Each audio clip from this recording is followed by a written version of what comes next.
Oo, complete. Cut in 4K. IMAX. Oo, Pwede ba yun?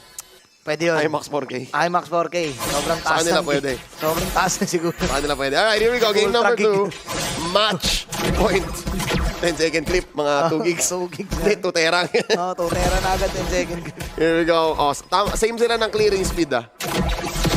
Oh, so, Yung tingnan Echo, natin. parang ito rin yung lineup nila kanina eh. React Gaming. Pero ano natin? mas magandang killing instinct nito.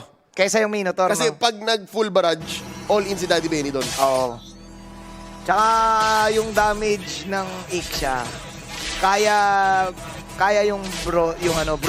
Oh, Sa early Zorn. Sa early. Hila. Hila si Zorn. Over the flicker. Pero ang daming outplay ni Zorn, Leo, sa history ng paggamit niya ng Chou. True. Ang dami niyang game-winning The Way of the Dragon. Nung SEA Games. Pick-offs. Oh. That was yung kalaban nila, AP Bren. Yup. Yung parang clutch Way of the Dragon, biglang mapapabaliktad yung laban. Tama. Yan yung napanish yung AP Bren. Oo, yun yun. Kamuti ka na sila hindi mag-gold medal. Oo. Dahil doon, Nahirapan sila sa grupo nila. nag-lower sila. Oo. Oo. Yan natin. Nandito si JP. Echo again is ready for the counter punch. Mukhang ganun eh. Pag marami sila, counter punch lineup sila eh. Oo. Pero, again, I think yung Paramis ang heart and soul ng clutch nila. Oo. Pwede nilang ibahin na, wait lang, aggressive na tayo. Pak. Sobrang bilis ni Sanji Yup, Wilderness Blazing. Naka triple boots. Triple boots emblem. Boots. Oo. Oh, here we go. Wala doon si Zorn, half-health, isugod si Carl. Hanap. Ikot si Carl. Sasabihin niya, okay lang. Okay lang, G. Okay lang. Si G lagi yung tinatawag niya eh. Oh. Sobrang importante naman ni G talaga. Oo. Main artery pinapalitan. Jumping in. Okay, pasok na yan si Bordy. Sino makakuha ng red 3? Si GB. Yun yung gusto ng HB, pero merong Paramis ult. Ang Echo, as Echo will survive the attack once again. Turtle lang ang kinuha ng HB doon. Okay. Wala pa namang deaths na nangyayari. Walang na-punish.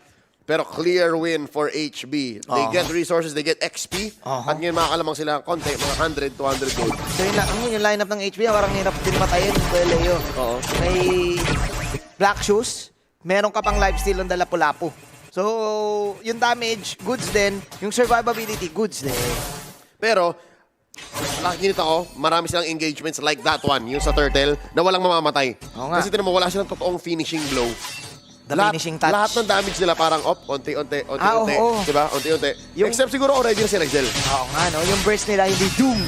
Oo. Ano lang, literal lang. Doom. Jung, Ganun ganon. yung burst nila. Oo. Sana naintindihan yun, guys. Gets nyo na yun. Alam nyo na yun. Oo. Ramdam nyo. Ayan, kasi yung Lapu, hindi rin ganun, ano? Hindi siya yung biglaan talaga na mambaburst eh. Oo. Uy. Set siguro, pwede. Kick, force to purify. Wow, okay. Nare-respeto rin ni Sanji, Oo. si Son. Malaysian legend yan eh. Yung Purify din kasi nag-mix yan talaga sa maraming, lalo na kapag gagamit ka ng ult mo. Ayaw mo ma-displace ka, ganun. Tama. Pag nasa lubsob na ng enemy team, mababurst kayo, kill. Sorry, purify, netherrealm. Netherrealm, para hindi ako Hindi kami. makakaiwalay sa inyo. Oo. Nagre-react ngayon ng Echo dahil aggressive ang Homeboys. Grabe oh. Labanan ng TP, labanan ng recall. Tayo technique. Oho. Tatayo lang din si Zorn. Oo. Basta. Glooms lang si Warlord. Okay. Si Zorn naghihintay lang ng tamang Way of the Dragon combination. I think yun ang keyword, Manjin. Nag-aantay ang parehong team. Nirespeto rin ng HB yung potential ng Echo na mag-clutch. Counter go, yes. Ngayon yung Echo naman, alam nilang hindi pa sila ready. Wala pa yung damage. Mamaya pa, online si Benny Cutes. Oo. Or even Sanji. Pero makatotoo at atong Turtle, Leo. Turtle dance, ulit. Ito na. Here we go. Ito, Hapeld. Sepat, nandito sa bandang harapan. Black Shoes, ginamit na ni Warlord. Yun na yung final doon na meron sa Sanford. Chibi, babanatan lang yung Turtle. 3 kayo Turtle, 2 kayo Turtle. Sino makakuha first blood kay Sanford? Pero si Chibi pa rin ang makakuha ng Turtle. Laban na lang daw sabi ng Echo. May iwan si Sanford. Doon sa bandang likuran. As HB, again, getting the Turtle. Okay. Kung mapapansin ninyo, ang dami pang ult na hindi ginamit ng Echo.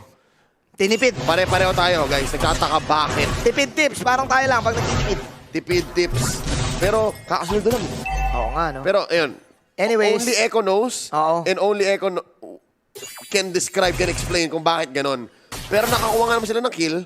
traded, pero yung Turtle, HP pa rin. Parang feeling ko iniipon ni Carl yun sa Turtle. Parang gusto niya sana makaikot pero na-box out siya. Oo, tapos wala na bawi doon. Wait lang. Okay, I am Anthony. Alright, full barrage na beaten. Flicker in. Benny Curie, Star Helix, Laxiet. Ang tindi nun, boy. May asim. Flicker forward. Tapos naman nakawan si Carl ng purple ni Chibi. Ang hirap. Tindi nun, ha? Hindi rin nag-heavy spin si Carl, ha? Oh, okay. Nanakawan, no? Oo. Nanakawan. Alright. Pasok si Warlord. Black Shoes. Meron pang counter go. Naku, wala na Black Shoes yan. Here we Pwede go. ilaban yan. Alright! At doon nakita ni Sanford na nagamit ang Black Shoes at lumalim si Warlord. Yun ang uncalled for death. Oo. Na ayaw sana mangyari ng HB. HB. Okay, ganito ha. May theory ako. Echo, playing conservative with their ults. Kasi gusto nila parati may conversion. Hindi gagamitin ni Carl yung heavy spin or hindi gagamitin ni JP yung I'm offended. Pag walang conversion. Kung hindi siya sure, oo. Oo nga, no? Kumbaga sa marketing, conversion na hinahanap ngayon. Oo. Gano'n na.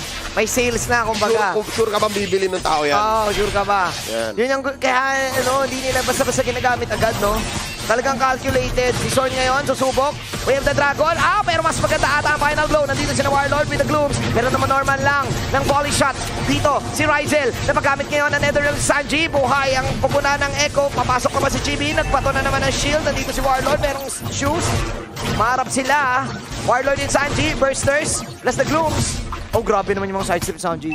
Okay. Turtle still up. Wala nang ult si Carl TZ. Wala na yung ult si Sanji. Bibigay nila, bibigay Clear nila. Turtle for homeboys dito. Bigay na yan. Oo. Early game to the Malaysian squad. Oo.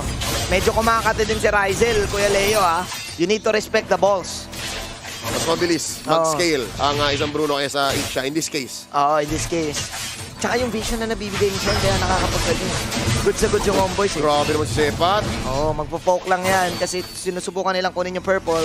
Carl will now have the blade armor para at least ma-withstand yung mga banat ni Ryzel. That's right. May sagot din siya kay Zorn at Sepat ng Moon Basic. Oo. Masakit din yun when it adds up. No? Lalo na kapag down kayo ng almost 3K. So, ang galaw ng Echo ngayon, kontrolado. Hindi ito yung same pace na ginagawa nila nung Game 1. Nung Game 1, ganito ka-late into the game, 8 minutes. Sobrang in control ng Echo. So ngayon, HB, nako showing us, hindi lang kami pang best of 1. Oo, hindi lang.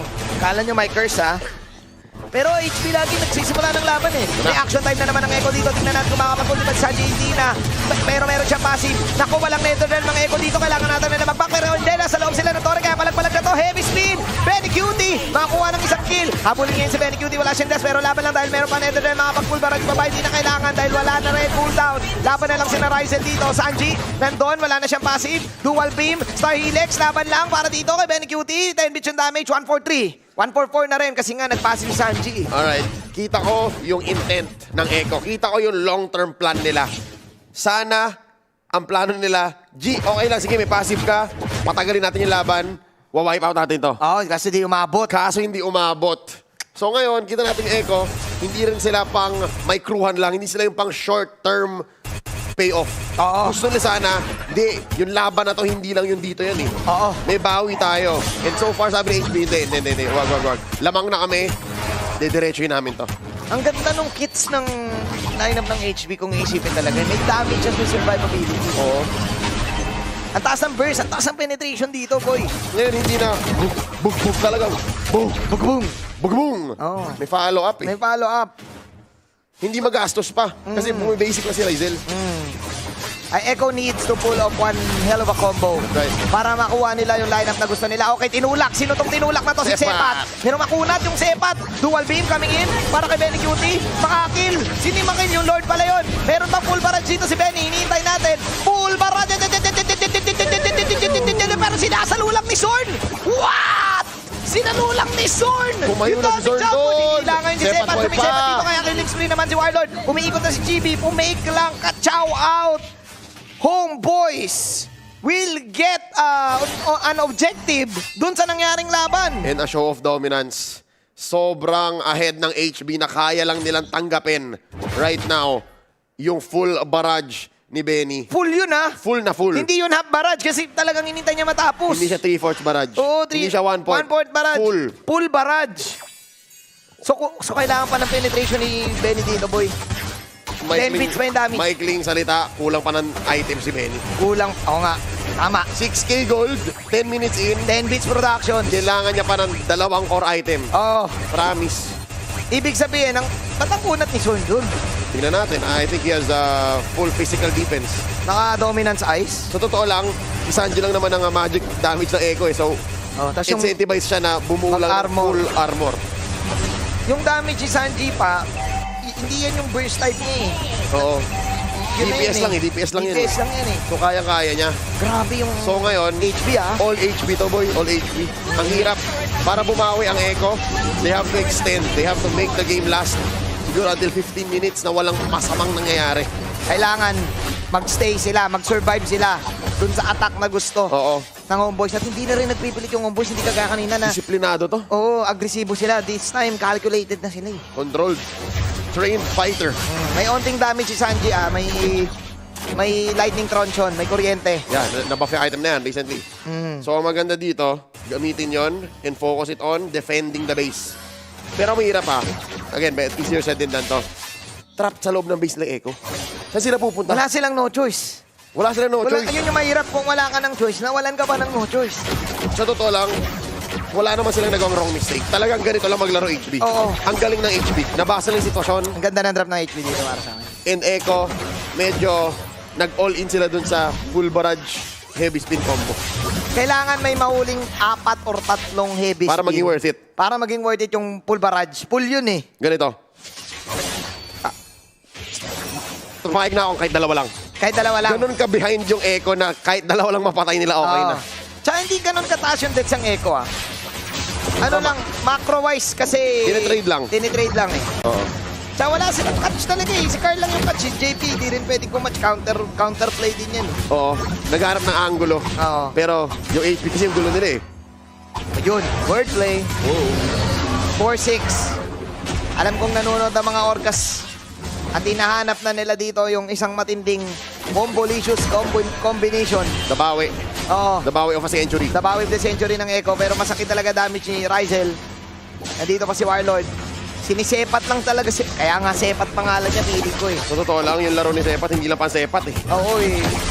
May damage. Okay, Oy, oy, oy, Sepat. oy, Ay, naku, sasalubungin si Sanji. Oh, wait. Ay! Winame the Dragon. Namatay dito si Carl Casey and si Sanji ngayon. Naku, ipapok yung passive. Ay! Sanji, lutang! Oh my glove! Oh. All in, HB, 2 kills. Big Lord take. Walang bawi ang Echo. I mean, Eto. Sanji will spawn. Lord will come out in 15 seconds from now. Kaya pa. Kakayanin ba? Defendable. Dependables ba? Inila si GB. Naku, okay, yung damage output kakayanin ba? Buhay si GB dito. Poisons, para sure. Buhay na si Carlito. Carlito the Great. Carlito the Great. Damage per gold. Ang taas niya para kay Ryzel. Aray, oo nga, good na good yung Bruno eh. Kakayanin ba ni Carlito the Great ang isang matinding clutch heavy spin? Sa ilalim ng base ang punish ngayon Sa ng Echo. ilalim ng base. Yun na yun. Tingnan natin ha. Kala natin may ayari ang HB pero hindi. Big defense. The defense is real. Nagmarcha yung Lord doon. Pasok ngayon si Warlord. Eto na, tunay na clash mga kaibigan. Killing spree, di na nakapag-pull si Sanji. And pwede mo nang i-call. Homeboys. The Homeboys hype train ay totoo pa. 1-1. We're going to game 3.